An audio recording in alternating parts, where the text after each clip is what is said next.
Memperingati Hari Buruh yang jatuh pada hari ini 1 Mei 2020, kondisi buruh di Indonesia tengah menghadapi masa-masa sulit karena wabah virus corona.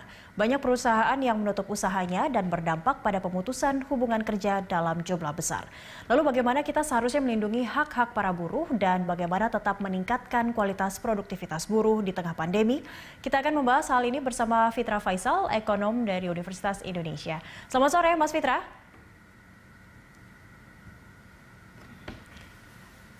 Ya, ini kalau kita sebelum membahas seperti apa kondisi buruh kita di Hari Buruh Internasional 2020 yang terhempas oleh pandemi COVID-19 begitu, seperti apa highlights Anda melihat kondisi buruh di Indonesia saat ini?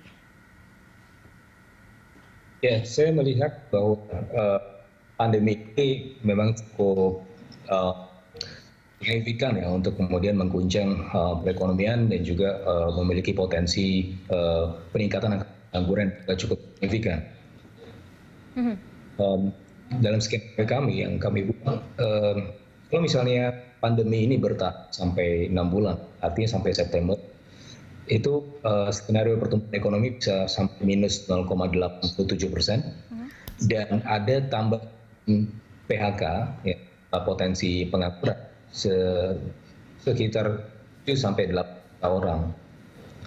Ya, dengan pengangguran kita miliki tahun 2019 sekitar 7 juta orang, itu bertambah lagi sekitar 7 sampai 8 juta orang lagi. Jadi kita bisa melihat bahwa pengangguran tahun 2020 ini di skenario terburuknya bisa sampai 15 juta atau bahkan 17 juta orang. Oke, gitu. artinya Nah, ini adalah kemungkinan terburuknya. Jadi salah satu strateginya adalah bagaimana kita bisa kemudian menahan penyebaran pandemi ini dengan baik ya. Apa yang dilakukan oleh pemerintah dalam hal ini sudah cukup strategis ya, dengan pelarangan mudik dan juga PSBB, yang mana ini sebenarnya adalah kunci dari penanganan virus. Nah, sebagaimana yang kita lihat bahwa kalau virusnya ini bisa berkurang secara signifikan, maka perekonomian kita akan berada dalam wilayah positif, gitu.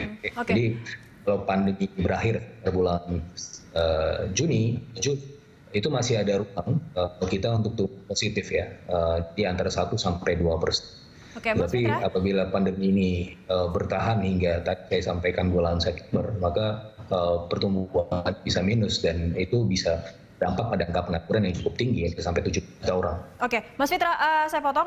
Ini kalau kita lihat pemerintah sendiri, khususnya Presiden Jokowi juga sudah melakukan ada 6 poin begitu, ada 6 poin fokus mitigasi untuk penanganan dampak dari COVID-19 khususnya bagi tenaga kerja. Nah, apakah ini nampak bisa signifikan jika dilakukan betul-betul secara efektif begitu? Karena poin-poinnya juga nampaknya memang untuk mendukung ketahanan para pekerja atau buruh yang memang terkena dampak PHK.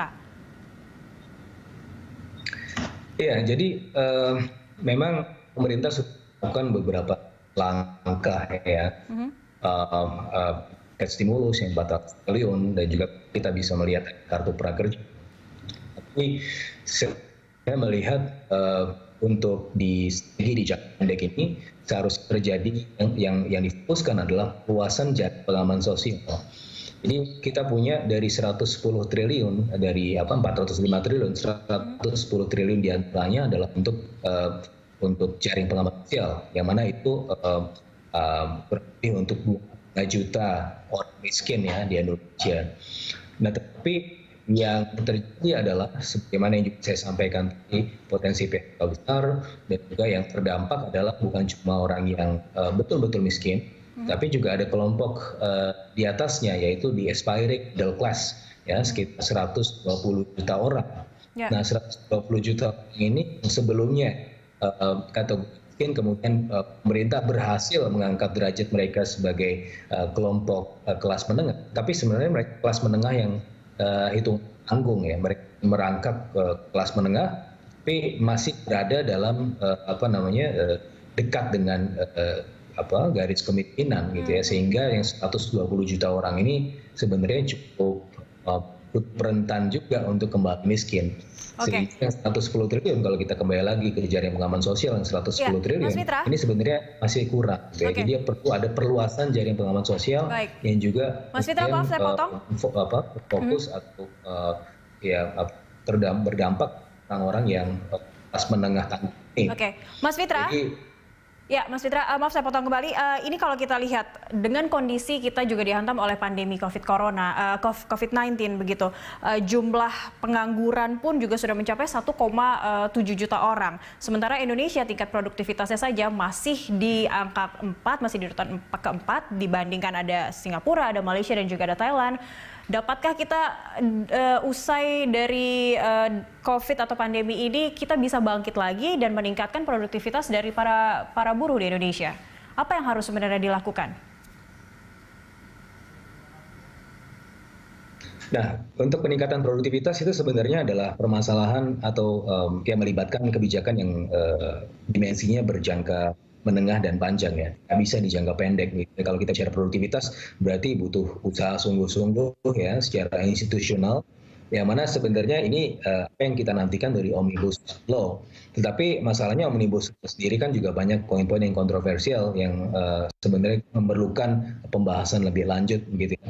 Jadi kita melihat dengan tingkat produktivitas kita, pertumbuhan produktivitas yang salah satu yang terendah di ASEAN, ini menyebabkan adanya investment diversion. Jadi post-COVID, ya, jadi ketika kita bicara periode post-COVID, sebenarnya ada peluang bahwa negara-negara yang selama ini sangat bergantung pada China, itu mereka akan relokasi industrinya. Itu salah satu Jepang yang bahkan memberikan insentif pada industrinya untuk relokasi ke tempat lain, ya, salah satu di Asia Tenggara. Tetapi kalau kita bicara peluang untuk menangkap itu, ya, kalau kita lihat dari partisipasi dalam jaringan produksi global dan juga regional, Indonesia itu sudah ketinggalan dari Vietnam, Filipina, Thailand, ya, Malaysia, Singapura, bahkan Myanmar. Kita bicara mengenai tingkat produktivitas. Produktivitasnya cukup tinggi tadi sekitar 60%. Yang bisa saya tangkap artinya yang kita ketinggalan adalah produktivitas.